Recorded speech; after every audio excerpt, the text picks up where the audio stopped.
Bihar NDA में दिख रही अंतर करा, जेडीयू सांसद का बड़ा बयान, बीजेपी नहीं चाहती राज्य का विकास, केवल वोट से है मतलब।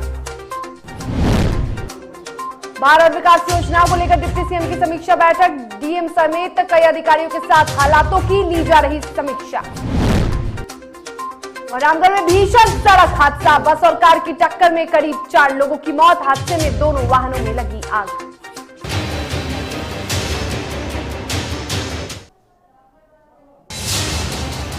और इस वक्त की बड़ी खबर आपको बता दें, बिहार एनडीए में दिख रहा अंतर करा, बीजेपी पर जेडीयू सांसद का बड़ा आरोप। जेडीयू सांसद ने ये आरोप लगाया है बीजेपी पर कि केंद्र सरकार नहीं चाहती बिहार का विकास। गिरधारी यादव जो कि जेडीयू के सांसद हैं, उन्होंने ये कहा है, ये बड़ा आरोप लगाया है कि जेडीयू नहीं चाहती, बीजेपी माफ कीजिएगा नहीं चाहती कि बिहार का विकास हो, सिर्फ वोट लेने से बीजेपी को मतलब है। जेडीयू सांसद का बड़ा बयान सामने आया है।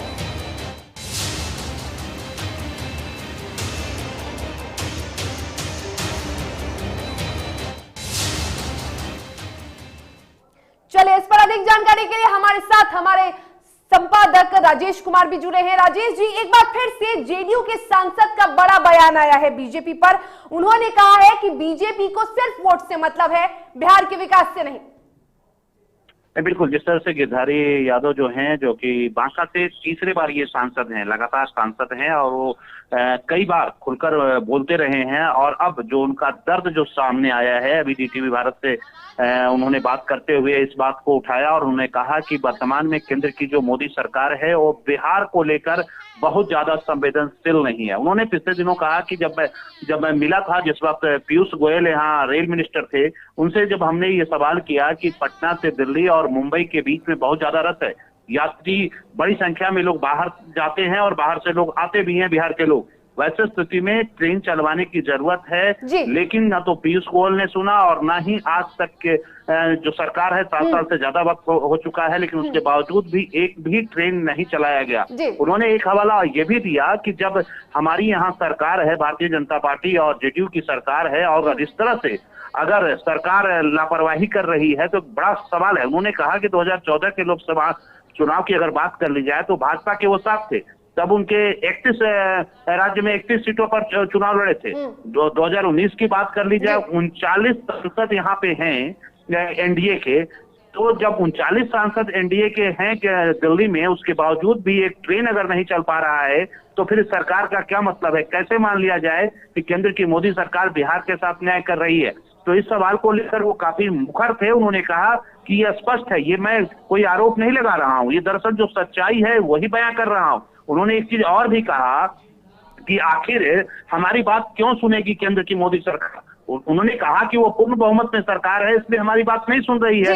अब हम उनके नजर में कुछ नहीं है, इसलिए हमारा कोई वैल्यू नहीं है, इसलिए ये मोदी सरकार है जो हमारी बात नहीं सुन रही है, केंद्र सरकार हमारी नहीं सुन रही। हमने उनसे ये भी सवाल पूछा कि अगर अब आपकी बात नहीं सुनी जा रही है तो फिर आप कदम ताल क्यों कर रहे हैं? राजेश जी, यहाँ पे हम देख रहे हैं, राजेश जी यहाँ पे हम देख रहे हैं कि बिहार के कई ऐसे बीजेपी के मंत्री हैं, बीजेपी के कोटे से जो मंत्री आते हैं, वो बिहार सरकार और मुख्यमंत्री नीतीश कुमार की कार्यशैली पर लगातार सवाल उठाते रहे। और जेडीयू के कई ऐसे विधायकों को देख लिया जाए या फिर सांसदों को देख लिया जाए तो वो केंद्र सरकार और बीजेपी के कार्यों पर सवाल उठाते नजर आ रहे। कहीं ना कहीं दोनों, जो कि एनडीए की 2 बड़ी पार्टियां हैं, 2 बड़े अहम जो गठबंधन का हिस्सा है, वो कहीं ना कहीं दोनों एक दूसरे के कार्यों से कहीं ना कहीं संतुष्ट नहीं है। नहीं, दरअसल देखिए, दोनों में एक प्रतिस्पर्धा चल पड़ी है कि जो भारतीय जनता पार्टी के जो नेता हैं और जो मंत्री तक सवाल उठाते रहे और जेडीयू के मंत्री भी पे सवाल उठाते रहे हैं। वहीं पर अगर केंद्र की अगर बात कर ली जाए तो केंद्र पर जेडीयू के सांसद बीजेपी पर हमलावर हैं। दोनों में एक प्रतिस्पर्धा है, लेकिन इसका नुकसान ये हुआ है कि आज की तारीख में जेडीयू और भारतीय जनता पार्टी के बीच का जो अंतर कलह है वो सबके सामने में आ गया है। और यही वजह है कि विपक्ष लगातार इस मसले पर चुटकी भी ले रहा है और कह रहा है कि ये कैसा गठबंधन है, ये कैसा एक दूसरे का गठबंधन है जहां पर सरकार दोनों साथ मिलकर चला रहे हैं।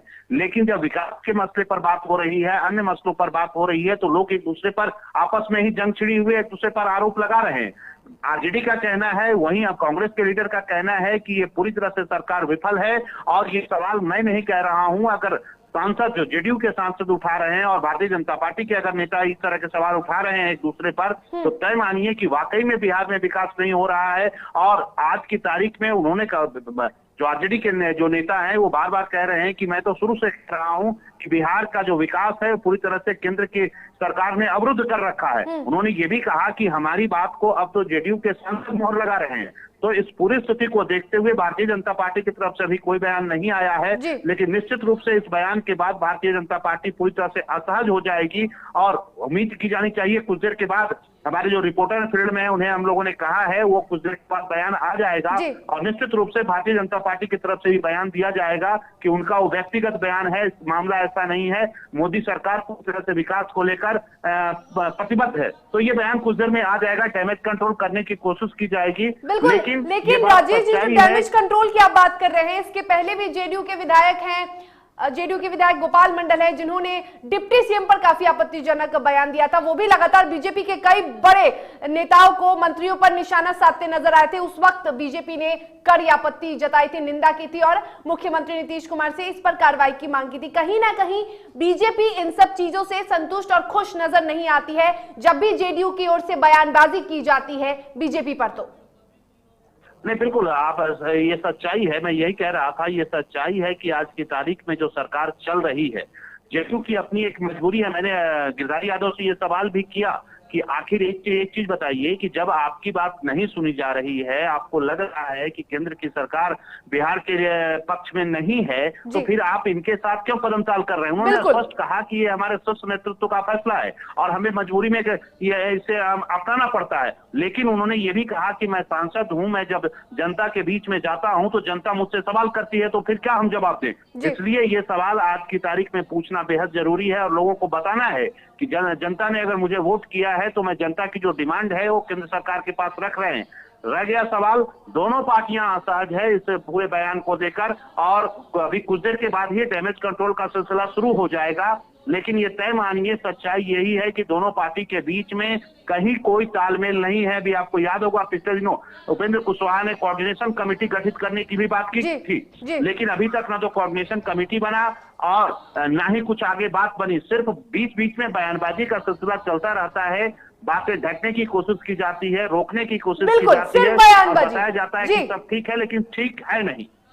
बिल्कुल कुछ ठीक नहीं है, सिर्फ बयानबाजी का सिलसिला हम देख रहे हैं। एनडीए में दो बड़ी पार्टियां, एक तरफ जेडीयू, एक तरफ बीजेपी, और दोनों ही आपस में कहीं ना कहीं वैचारिक मतभेद है, कहीं ना कहीं कार्यों से संतुष्ट नहीं दिख रहे हैं दोनों।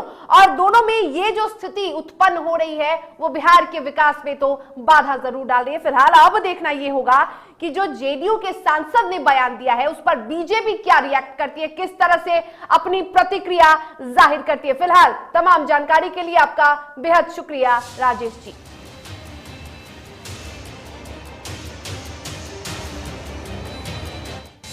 चलिए, अब इतनी बातें हुई हैं तो जाहिर सी बात है कि आपको अब वो बयान सुनाते हैं और समझाते हैं। जब हमारे संपादक राजेश जी ने उनसे बातचीत की, जेडीयू के सांसद गिरधारी जी से बातचीत की, तो क्या कुछ कहा गिरधारी जी ने, जरा आप भी सुनिए।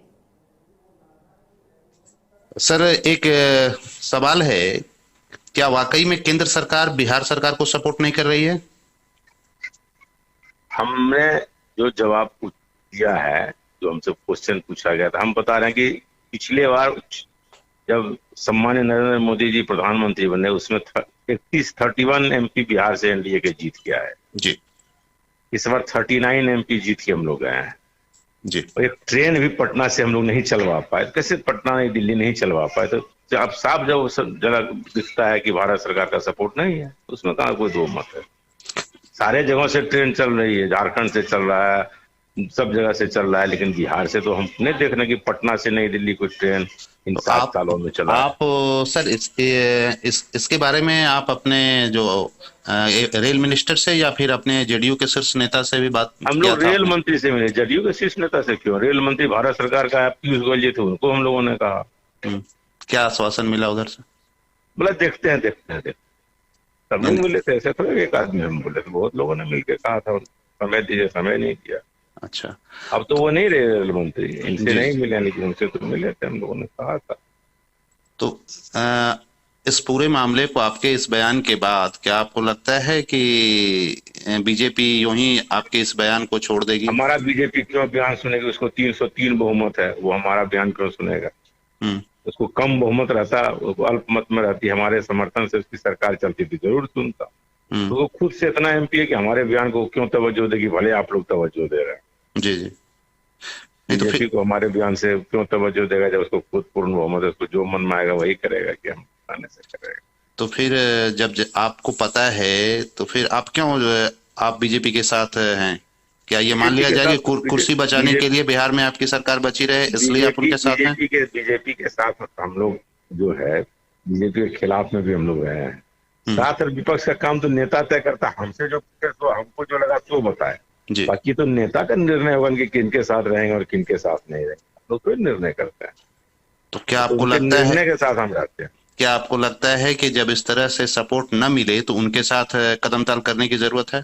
अब ये तो बोले ना आपको, हम अपना वक्तव्य बताए, जो हमको समस्या जनता देती है। हम भी तो जनप्रतिनिधि हैं, सब कुछ आधारित थोड़े मुख्यमंत्री और जेडीयू पर। हमको भी जनता ने एमपी चुना, हम तीसरी बार एमपी, ऐसा नहीं कुछ पहली बार जीत के आए हैं। बीजेपी के खिलाफ में भी हम 2 बार जीत के आए हैं। लेकिन जब कोई काम ही नहीं क्षेत्र का करा पा रहा है, क्षेत्र का छोड़े, जब बिहार का भी कोई रेल मंत्रालय से काम नहीं हो पा रहा है, तो बोलना ही पड़ता है। तो सुना आपने जो खास बातचीत हुई है गिरधारी यादव और हमारे संपादक राजेश कुमार से। साफ तौर पे जेडीयू सांसद यही कह रहे हैं कि जो बीजेपी है वो बिहार में विकास नहीं होने देना चाहती है, विकास में बाधा बन रही है बीजेपी। तो फिलहाल ये बातचीत हुई है। चलिए अब खबरों में आगे बढ़ते हैं और बात करते हैं कटिहार की, जहां प्रभारी मंत्री प्रमोद कुमार की अध्यक्षता में बुधवार को बाढ़ से जुड़े नुकसान पर बैठक का आयोजन हुआ और उसमें कटिहार सांसद दुलाल चंद्र गोस्वामी के अलावा कोढ़ा, प्राणपुर, कदवा, बरारी, बलरामपुर के विधायक मौजूद रहे। सभी लोगों ने बाढ़ के दौरान अपने क्षेत्र में हुए नुकसान का आंकड़ा पेश करते हुए कई सुझाव भी दिया। बाढ़ प्रभावित जो अपना कटिहार जिला है, इस जिला के जो भी प्रभावित क्षेत्र था, इसकी अस्थायी निदान का क्या हो, जो हमारे कटाव हुए हैं उसके संरक्षण संवर्धन का क्या हो, जो सड़क टूटे हैं, जो बिजली के खंभा टूटे हैं, जो विद्यालय ध्वस्त हुए हैं, तो जो भी बाढ़ से हुए क्षति, जो इन क्षति के बारे में हमारे माननीय सांसद महोदय, माननीय विधायकगण ने अपना विस्तृत प्रतिवेदन दिया है और इसका एक कॉमन एजेंडा बनाकर, एक इसकी सूची बनाकर और राज्य सरकार के पास जा रही है। और फिर इसके निदान के दिशा में राज्य सरकार और भारत सरकार के माध्यम से जो इस आपदा घड़ी में जो क्षति हुई है, इस क्षति को आपूर्ति कर दे और जो सड़कें चलने योग्य बना दे, मोटेबल बना दे।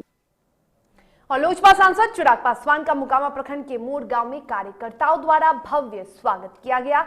आपको बता दें कि चिराग पटना से अपने पैतृक गांव शहर बनने जा रहे थे। हर ओर चिराग तुम संघर्ष करो और हम तुम्हारे साथ के नारे से उनका मनोबल बढ़ाया गया।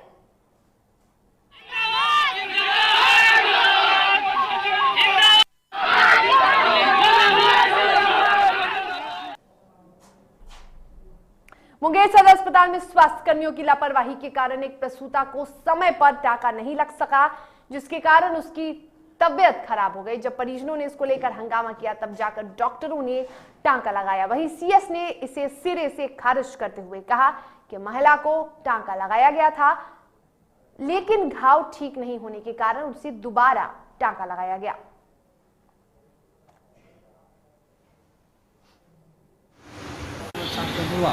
ऑपरेशन करके उसके बाद यहाँ 21 दिन है, 21वें दिन में फिर से स्टिच हुआ। कल सोमवार को स्टिच करवे किया। अब बोला था कि सोमवार को कर देते हैं, मंगल को चले जाएंगे। जब तक ठीक नहीं होगा तब तक जाएंगे कैसे? ऑपरेशन किया था तब स्टिच, अब उसमें हम तो नहीं देखे थे। स्टिच करता तो जरूरत ही रहता, टाका तो नहीं रहता चाहिए। कब आप पेशेंट को भर्ती किए थे? 27 तारीख को। महिला के बारे में तो हम डेली आते हैं, घूमते हैं सारा हॉस्पिटल, उस वार्ड में भी जाते हैं। महिला थी, स्टिच नहीं किया था, ये बात स्टिच किया गया था, स्टिच नहीं मैंने करें मतलब नहीं लगा। वो सक्सेस नहीं हुआ। फिर उसको री-स्टिचिंग कल किया गया। ऑपरेशन में इस तरह का केस होता है, कभी कभी होता है कि स्टिच किया जाता है, स्टिच नहीं लग पाता है तो फिर दोबारा री-स्टिच किया जाता है। और बक्सर में सरकारी अस्पताल की बड़ी लापरवाही सामने आई है। अस्पताल द्वारा मरीज के पहुंचने पर अस्पताल का दरवाजा नहीं खोला गया, जिसकी वजह से इलाज के अभाव में मरीज ने तड़प तड़प कर अपनी जान दे दी। और इस घटना के बाद स्थानीय लोगों में अस्पताल प्रशासन के प्रति आक्रोश देखने को मिल रहा है। वहीं अस्पताल की इस लापरवाही ने जिले में स्वास्थ्य व्यवस्था पर सवालिया निशान खड़ा किया है। दरअसल मामला बक्सर जिले के केसठ प्रखंड के केसठ गांव का है, जहां स्थानीय निवासी उमेश सिंह को बीपी यानी ब्लड प्रेशर की परेशानी थी। देर रात अचानक उनकी तबीयत बिगड़ने लगी और उन्हें सांस लेने में तकलीफ होने लगी। बेचैनी इतनी बढ़ गई कि आनंद फानन में परिजन उन्हें इलाज के लिए स्थानीय केसठ पीएचसी में लेकर आए। वहीं अस्पताल पहुंचने के बाद मरीजन और उनके परिजन अस्पताल का दरवाजा खटखटाते रहे, लेकिन अस्पताल कर्मियों ने अस्पताल का दरवाजा खोलना मुनासिब नहीं समझा, जिसकी वजह से इलाज के अभाव में वो वापस लौट गए। उमेश सिंह ने घर पहुंचने से पहले ही तड़प तड़प कर रास्ते में अपना दम तोड़ दिया। नागोई में बोला था सर दादा रे राजा में नाच गई रे तेरे दादा राजा खूब लवरी से पिटला वाली है दादा। इससे बड़ा कोई लापरवाही हो ही नहीं सकती है कि कोई पेशेंट रात में आए या दिन में आए और गेट न खुले। गेट बंद तो नहीं होना चाहिए, लेकिन यहाँ गेट बंद थी। पीछे से सुनने को मिला, कोई आवाज भी आया कि कोई डॉक्टर ही नहीं है। और खबरों में वक्त हो चला एक छोटी सी ब्रेक का। ब्रेक के बाद खबरों के साथ जल्द हाजिर होंगे।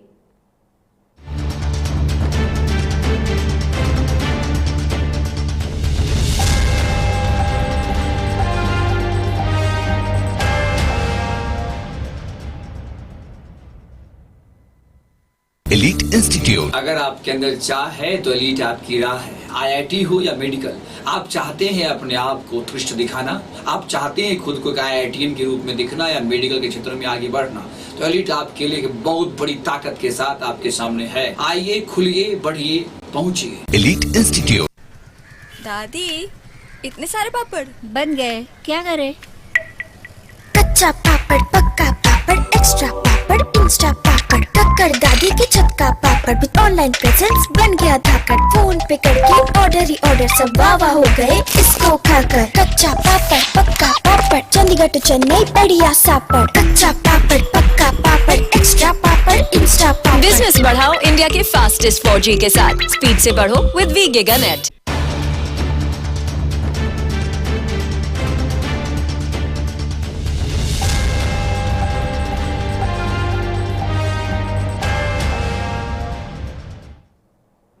ब्रेक के बाद एक बार फिर से आप सभी का स्वागत है। खबरों में आगे बढ़ेंगे, बात करेंगे वैशाली की, जहां महनार में शॉर्ट सर्किट की वजह से एक जनरल स्टोर में आग लग गई, जिससे 15 लाख के सामान का नुकसान हुआ है।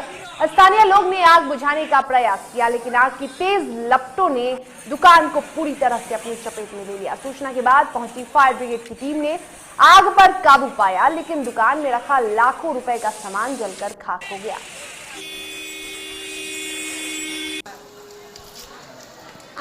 शॉर्ट सर्किट से आग लगा हुआ है ईसापुर में, तो हम लोग दल बल के साथ आए हैं और आग को पूर्ण रूप से बुझा दिया गया। कुछ पता चला क्या चीज का दुकान था ये सब? हाँ, ये पता चला है कि जिंदल स्टोर था और सारा सामग्री मतलब कि थोक रखने वाला हम लोग क्या बोलते हैं इसको, गोदाम था। कितना का टोटल जला होगा ये कुछ पता है? सर अभी लोग तो लिख करके दिए हैं कुछ ऐसा ही कि 15 लाख कुछ बोले हैं और लिखा दिया है। और मोकामा प्रखंड के मोड़ पश्चिमी पंचायत में नली गली योजना पूरी तरह फेल है। इस पंचायत के वार्ड नंबर 9 में जाने के लिए ग्रामीणों को भारी मुसीबतों का सामना करना पड़ता है।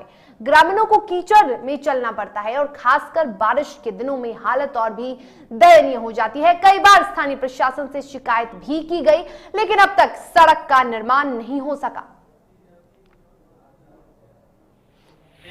देख लीजिए, वार्ड नंबर 9 का रास्ता है, बस यही एक रास्ता है आने जाने का और दूसरा कोई रास्ता भी नहीं। अगर कट होकर भी अगर वार्ड नंबर 9 में हम लोग जाते हैं तो भी बस पाँव भर पानी लगता है, वही सालों भर पानी रहता है और यहाँ जो 7 निश्चय का है यही है 7 निश्चय का जो नीतीश कुमार जी का सपना है, हर गली नली जल का। और गली का देख लीजिए क्या हाल है, एक भी कोना वार्ड नंबर 9 में जाने का रास्ता नहीं है। और बेगूसराय में एक युवक ने घर में ही गोली मारकर आत्महत्या कर ली। घटना मुफस्सिल थाना क्षेत्र के रतनपुर बिशनपुर गांव की है। जानकारी के मुताबिक मृतक पर पहले चोरी और लूट के 5 आपराधिक मामले दर्ज थे और वो कई बार जेल भी जा चुका था। और इस मामले को लेकर परिजन लगातार मृतक मुरारी को गलत कार्य नहीं करने को लेकर समझाया बुझाया करते थे। इस घटना की सूचना मिलते ही मौके पर पहुंची पुलिस ने शव को कब्जे में लेकर पोस्टमार्टम के लिए भेज दिया है और मामले की जांच में जुटी है।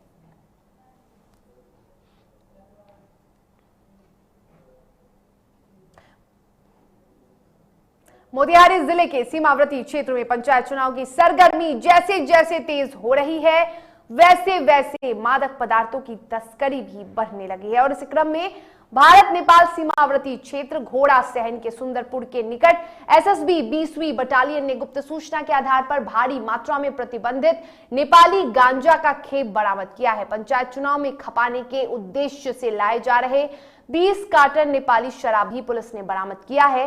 जब्त किए गए नेपाली गांजा की कीमत अंतरराष्ट्रीय बाजारों में करीब 45 लाख रुपए बताई जा रही है, जबकि नेपाल के बाजार में करीब 50,000 रुपए इसकी कीमत आकी जा रही है। साथ ही इस कार्रवाई में मौके से 3 युवकों को भी गिरफ्तार किया गया है। पकड़े गए तीनों युवकों को एसएसबी ने अपने हिरासत में लेकर पूछताछ शुरू कर दी है। और खगड़िया जिले में वाहन से तलाशी लेने के दौरान भारी संख्या में हथियार के साथ 4 युवकों को गिरफ्तार किया गया। पुलिस ने इन युवकों को रात्रि गश्ती के दौरान गिरफ्तार किया है। और आपको बता दें कि 4 पहिया वाहन से गुप्त सूचना के आधार पर हथियार को लेकर बड़े आपराधिक घटना को अंजाम देने की खबर आ रही थी। उसके बाद ये छापेमारी की गई। वहीं एसपी अमितेश कुमार ने प्रेस कॉन्फ्रेंस कर इस पूरे मामले की जानकारी दी है। महेशपुर थाना की पुलिस को बहुत महत्वपूर्ण उपलब्धि मिली है। रात में थाना प्रभारी को ये सूचना मिली कि कुछ युवक जो कि एक सफ़ेद रंग की बोलेरो गाड़ी से जा रहे हैं और संभवतः किसी घटना को अंजाम देने के लिए जा रहे हैं। इसका सत्यापन करने हेतु जो एसएचओ हैं थाना प्रभारी, उन्होंने उस गाड़ी को डिटेन किया। डिटेन करने के बाद पता चला कि उसमें 4 युवक थे और उनके पास एक हथियार था जो एक अवैध कट्टा जिसे बोलते हैं, और उसके एक गोली भी उसमें बरामद हुई। उसके पता करने पर ये उन लोगों द्वारा ये स्वीकारा गया कि किसी लूट के घटना को अंजाम देने के लिए जा रहे थे।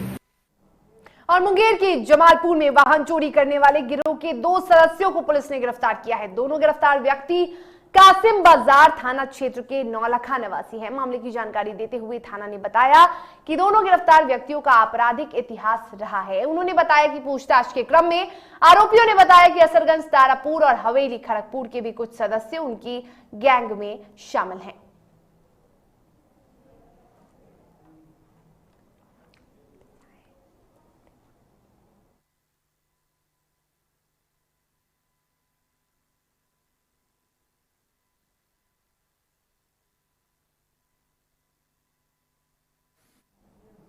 चलिए अब बड़ी खबर आपको रामगढ़ से बता देते हैं, जहां रामगढ़ में भीषण सड़क हादसा हुआ। बता दें आपको कि वैगनार और बस में भीषण टक्कर हुई, जिससे मौके पर ही करीब 5 लोगों की मौत की खबर सामने आ रही है। NH-23 पर बस और कार में भीषण टक्कर हुआ है और इस हादसे में बस के अंदर कार घुस गई। जी हां, कार सवार करीब 4 लोगों की मौत की खबर भी सामने आ रही है, लेकिन फिलहाल इस मौत की आधिकारिक पुष्टि नहीं हुई है। बता दें आपको कि इस हादसे के बाद दोनों वाहनों में, दोनों गाड़ियों में, बस और वैगनार कार में भीषण आग भी लग गई। मौके पर पहुंचकर पुलिस ने आग पर काबू पाया। हालांकि बस सवार सभी यात्री सुरक्षित है, लेकिन कार सवार लोगों की मौत की खबर सामने आ रही है। तो ये तस्वीरें रामगढ़ की आप देख सकते हैं, किस तरह से भीषण आग लगी है। बस में एक्सक्लूसिव तस्वीरें हम रामगढ़ की दिखा रहे हैं, जहां भीषण सड़क हादसा हुआ है। वैगनार कार और बस में भीषण टक्कर हुआ और इस टक्कर के बाद दोनों गाड़ियों में आग लग गई। हालांकि मौके पर पहुंचकर पुलिस ने आग पर काबू पा लिया है और अब भी कार सवार लोगों की मौत की आधिकारिक पुष्टि नहीं हुई है। आपको बता दें कि हादसा इतना भयावह था कि कार बस के अंदर जा घुसी और कार सवार तमाम लोगों की मौत की खबरें सामने आ रही हैं। तो ये वो कार की तस्वीर है, देख सकते हैं किस तरह से कार के परखच्चे उड़ चुके हैं। आप खुद समझ सकते हैं, इस तस्वीर को देख के अंदाजा लगा सकते हैं कि हादसा, टक्कर कितना भयावह था।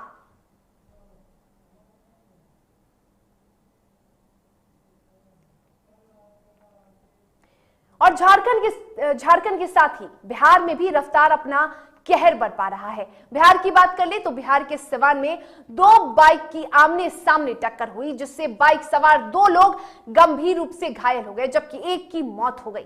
घटना की जानकारी मिलते ही मौके पर पहुंची पुलिस मामले की जांच में जुटी। घटना के संबंध में यह बताया जा रहा है कि नौतन थाना इलाके के गंभीरपुर के रहने वाले विजेंद्र यादव टिकट खरीदने भिनखारी बाजार गए हुए थे और इस दौरान बिहार उत्तर प्रदेश सीमा पर स्थित प्रतापपुर चीनी मिल के पास यह हादसा हुआ, जहां तेज रफ्तार से बाइक ने टक्कर मार दी और इस हादसे में दोनों बाइक पर सवार 3 लोग घायल हो गए। आनन फानन में ग्रामीणों ने मैरवा रेफरल अस्पताल में इलाज के लिए भर्ती कराया, जहां स्थिति को नाजुक देखते हुए डॉक्टरों ने बेहतर इलाज के लिए सिवान सदर अस्पताल रेफर कर दिया, जहां इलाज के दौरान एक शख्स की मौत हो गई। और दूसरी खबर बेहटा से है, जहां बेहटा थाना क्षेत्र के बिशनपुरा बगीचा के पास टेम्पो और ट्रक में भीषण टक्कर हुई है, जहां टेम्पो सवार एक शख्स की मौके पर ही मौत हो गई, जबकि 2 लोग गंभीर रूप से जख्मी बताए जा रहे हैं, जिनका इलाज पटना के निजी अस्पताल में जारी है। मृतक युवक की पहचान बेहटा के आर्य समाज रोड निवासी रूप में हुई है। बता दें कि घटना के संबंध में मृतक और अन्य 2 साथी वापस लौट रहे थे अपने घर की ओर और उस दौरान ये हादसा हुआ।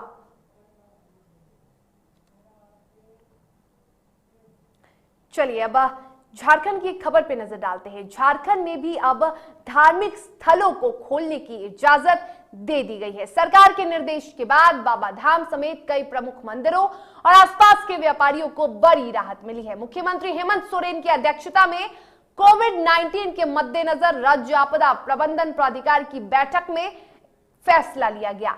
सरकार के फैसले के अनुसार सभी धार्मिक स्थलों पर श्रद्धालुओं के प्रवेश की अनुमति प्रदान की गई है। धार्मिक स्थल पर संचालन से सभी संबंधित व्यक्ति जैसे पुजारी,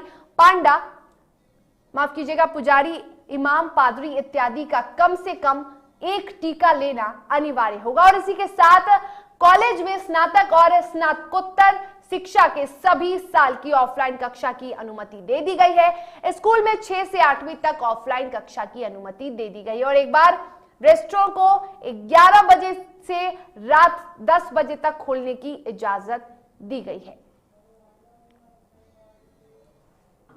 चलिए इसी के साथ खबरों के सफर में फिलहाल इतना ही। तब तक के लिए मुझे दीजिए इजाजत, लेकिन आप स्वस्थ रहिए, सुरक्षित रहिए और देखते रहिए DTV भारत। नमस्कार।